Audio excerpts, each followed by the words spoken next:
فرض کریں کہ ایک بہت بڑا سرور روم ہے، مطلب چاروں طرف تاروں کے گچھے پھیلے ہوئے ہیں اور کان پھاڑ دینے والی آواز میں کولنگ فین چل رہے ہیں۔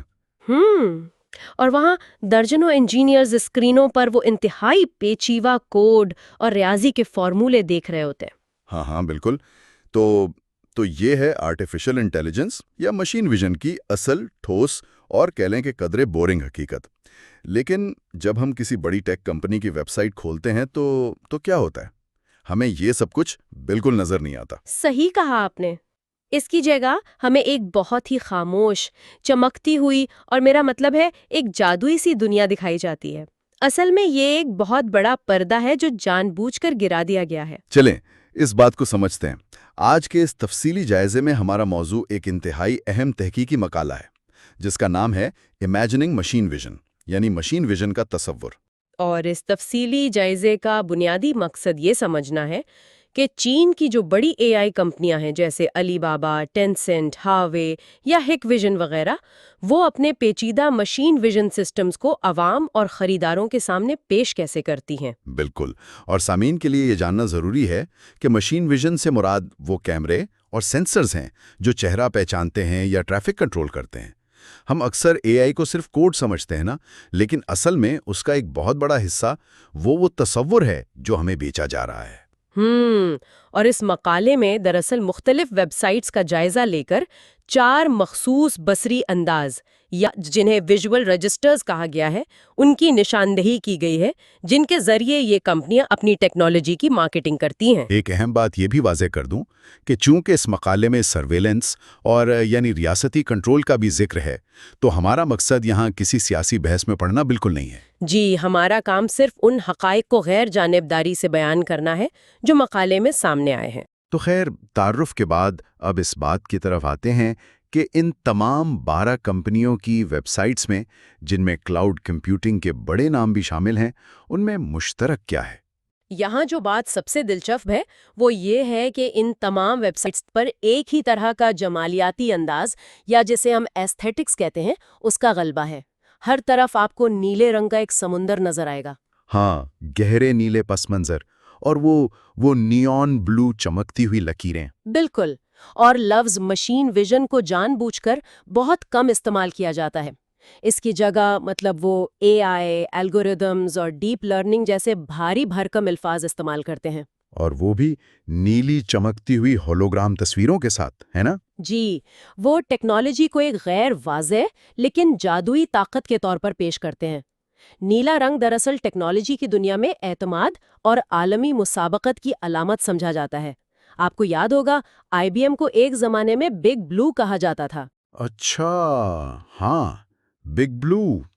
تو مطلب یہ بالکل ایسا ہی ہے جیسے کسی پرتعش ریسٹورانٹ کا مینیو ہو، یعنی کچن کے اندر کیا ہو رہا ہے، کتنا شور ہے، برتن کیسے دھل رہے ہیں، وہ گندگی خریدار سے مکمل طور پر چھپا دی جاتی ہے۔ بالکل، بہترین تشبیہ دی آپ نے۔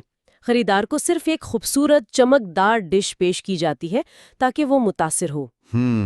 لیکن اب سوال یہ پیدا ہوتا ہے کہ پچھلے حصے میں ہم نے نیلے رنگ اور اس جادوئی تاثر کی بات تو کر لی، مگر یہ تاثر پیدا کن مخصوص طریقوں سے کیا جاتا ہے؟ اس کے لیے مقالے میں پہلے 2 بصری انداز بتائے گئے ہیں۔ پہلا انداز ہے کمپیوٹیشنل تجرید، یعنی کمپیوٹیشنل ایبسٹریکشن، یعنی وہ طریقہ جس سے یہ ڈیٹا سینٹرز اور کوڈنگ کی بورنگ حقیقت کو چھپاتے ہیں۔ بالکل، کمپنیاں 3D گرافکس، فضا میں اڑتے ہوئے دماغ، سرکٹ بورڈز اور چمکتی لکیروں کا استعمال کرتی ہیں۔ مثال کے طور پر مقالے میں بائدو کا ذکر ہے۔ ان کی ویب سائٹ پر تیرتے ہوئے گرڈز بنے ہوئے ہیں۔ تالا دکھایا گیا ہے اور اس کے اندر ایک سرکٹ بورڈ بنا ہوا ہے۔ جی بالکل، جب کوئی خریدار مثلاً کوئی حکومتی افسر وہ چمکتا ہوا تالا دیکھتا ہے جس میں سرکٹ نظر آ رہا ہو تو اس کے ذہن کو یہ پیغام جاتا ہے کہ یہ سسٹم کتنا ماڈرن اور شفاف ہے۔ تو یہ تو ہو گئی کمپیوٹیشنل تجرید، اور دوسرا انداز کیا ہے؟ دوسرا انداز ہے انسان اور مشین کی ہم آہنگی۔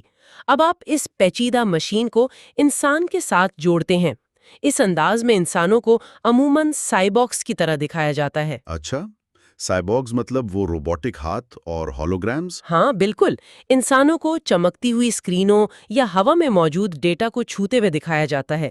مثال کے طور پر ایک کمپنی ہے کلاؤڈ واک، جو خود کو باقاعدہ انسان مشین ہم آہنگی کا پلیٹ فارم کہتی ہے۔ ہاں، اس کی ایک پروموشنل ویڈیو کا تو مقالے میں ذکر بھی ہے، جس میں ایک لائبریری کا نظام دکھانے کے لیے ایک شخص نے بڑا اسمارٹ سا سوٹ پہنا ہوا ہے اور وہ ہوا میں تیرتے ہوئے آئیکونز کو انگلیوں سے چھو رہا ہے۔ بالکل ایسا ہی ہے۔ وہ یہ دکھاتے ہیں کہ ٹیکنالوجی انسان کی انگلیوں کے اشاروں پر کام کر رہی ہے۔ لیکن یہاں یہ بات بہت اہم ہے کہ مطلب کمپنیاں اپنی اصل پروڈکٹ جیسے کیمرہ یا سافٹ ویئر دکھانے کے بجائے یہ ہالی ووڈ کی سائنس فکشن فلموں جیسے مناظر کیوں دکھا رہی ہیں؟ کیا وہ اصل ٹیکنالوجی بیچ رہی ہیں یا بس ایک مستقبل کا خواب بیچ رہی ہیں؟ میں سمجھتی ہوں کہ وہ دراصل ایک خواب ہی بیچ رہی ہیں۔ خریدار کو یہ باور کرایا جاتا ہے کہ اس ٹیکنالوجی سے انسان محدود نہیں ہوگا، بلکہ اسے ایک سپر پاور مل جائے گی، اور اس طرح ٹیکنالوجی کا خوف ختم کیا جاتا ہے۔ زبردست!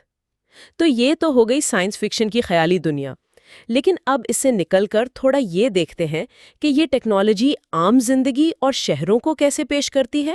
اس کے لیے تیسرا بصری انداز استعمال ہوتا ہے، جسے مقالے میں ہموار روزمرہ یا اسموتھ ایوری ڈے کہا گیا ہے۔ اس میں زندگی کو بالکل بے عیب، صاف ستھرا اور روشن دکھایا جاتا ہے۔ یعنی وہ سٹاک فوٹوز جن میں ماڈلز بس ہر وقت مسکرا رہے ہوتے ہیں؟ بالکل، اور اس میں سب سے دلچسپ چیز صنفی اور طبقاتی کردار ہیں۔ مثال کے طور پر بائٹ ڈانس کی مارکیٹنگ دیکھیں تو وہاں نوجوان خواتین کو میک اپ اور سیلفی فلٹرز استعمال کرتے ہوئے دکھایا جاتا ہے۔ اور مردوں کو عموماً دفتروں میں یا گاڑیاں چلاتے ہوئے اور سیکیورٹی مانیٹر کرتے ہوئے دکھایا جاتا ہے نا؟ جی، تو اگر ہم اسے وسیع تر تناظر میں دیکھیں تو یہ محض ٹیکنالوجی کا اشتہار نہیں ہے، بلکہ یہ اس بات کا تعین کر رہا ہے کہ ایک مثالی اور پرسکون معاشرہ کیسا دکھنا چاہیے۔ اور ان تصویروں میں ٹیکنالوجی بالکل غائب ہوتی ہے، بس وہ نیلے رنگ کے ہلکے سے ڈبے جنہیں باؤنڈنگ باکسز کہتے ہیں، صرف وہ نظر آتے ہیں لوگوں کے چہروں کے گرد۔ ہاں، وہ باؤنڈنگ باکسز یہ بتاتے ہیں کہ مشین ویژن خاموشی سے اپنا کام کر رہی ہے، اور اس ہموار زندگی کو برقرار رکھنے کے لیے ہواوے کے کنٹینٹ ماڈریشن سسٹم کی مثال بہت اہم ہے۔ اچھا، ہاں، وہ سسٹم جو ناپسندیدہ مواد کو خود بخود ہٹا دیتا ہے۔ بالکل، اگر کوئی چیز اس ہموار اور صاف ستھری زندگی کے تصور سے میل نہیں کھاتی تو سسٹم اسے سینسر یا دھندلا کر دیتا ہے۔ یہاں آ کر بات واقعی بہت دلچسپ ہو جاتی ہے۔ یعنی پہلے 3 انداز تو تجریدی یا خیالی تھے نا، اڑتے ہوئے دماغ اور مسکراتے ہوئے لوگ، لیکن اب جو چوتھا اور آخری انداز ہے ڈیش بورڈ ریئلزم، وہ بہت مختلف ہے۔ جی، ڈیش بورڈ ریئلزم خالصتاً کنٹرول رومز، بڑی بڑی اسکرینوں اور خدا کی نظر یعنی گاڈز آئی ویو کے بارے میں ہے۔ جیسے ہک ویژن اور میگوی کا وہ پلیٹ فارم ہے وانشیانگ، جہاں خریداروں کو ڈیش بورڈز دکھائے جاتے ہیں جن سے مطلب وہ پورے شہر کا ٹریفک، لوگوں کی نقل و حرکت اور حتیٰ کہ درجہ حرارت بھی مانیٹر کر سکتے ہیں۔ بالکل، یہ انداز خاص طور پر حکومتوں یا بڑے اداروں کے لیے ڈیزائن کیا گیا ہے۔ جب ایک حکومتی افسر اس ڈیش بورڈ کو دیکھتا ہے تو اسے مکمل کنٹرول اور بے پناہ طاقت کا احساس ہوتا ہے۔ ہاں، کیونکہ وہ ڈیش بورڈ ایک انتہائی پیچیدہ اور الجھے ہوئے شہر کو بہت ہی صاف ستھرے اور منظم ڈیٹا میں تبدیل کر دیتا ہے۔ خریدار کو لگتا ہے کہ وہ اس اسکرین سے پورے شہر کو کنٹرول کر سکتا ہے۔ یہی اس چوتھے انداز کی سب سے بڑی نفسیاتی طاقت ہے کہ یہ سب کچھ حقیقت پسندانہ لگتا ہے۔ تو خیر، ہم نے دیکھا کہ کس طرح یہ چاروں انداز مل کر کام کرتے ہیں۔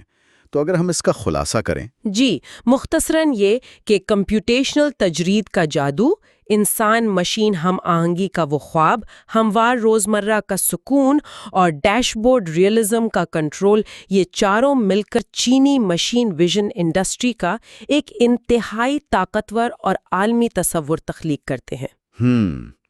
تو اس سب کا کیا مطلب ہے؟ ہم نے اس تفصیلی جائزے میں دیکھا کہ یہ صرف ایک سافٹ ویئر بیچنے کی بات نہیں ہے، بلکہ یہ ایک مکمل تصور بیچا جا رہا ہے۔ بالکل، وہ ٹیکنالوجی کی اصل پیچیدگی کو چھپا کر اسے ایک پرفیکٹ سولوشن کے طور پر پیش کر رہے ہیں۔ اور یہاں سامعین کے لیے ایک بہت گہرا سوال ابھرتا ہے، مطلب اگر یہ کمپنیاں آج آرٹیفیشل انٹیلیجنس کو ایک چمکدار نیلے ڈیش بورڈ اور بے عیب ہموار زندگی کے طور پر مارکیٹ کر رہی ہیں، تو کیا مستقبل کے شہر بنانے والے جو ہمارے آرکیٹیکٹ اور شہری منصوبہ ساز ہیں، کیا وہ اسی خیالی مارکیٹنگ کو حقیقت سمجھ کر شہروں کی تعمیر شروع کر دیں گے؟ کیا ہم واقعی ایسی ٹیکنالوجی بنا رہے ہیں جو ہماری ضرورت ہے، یا ہماری زندگیاں خاموشی سے ان کمپنیوں کے مارکیٹنگ بروشرز کی محض ایک نقل بنتی جا رہی ہیں؟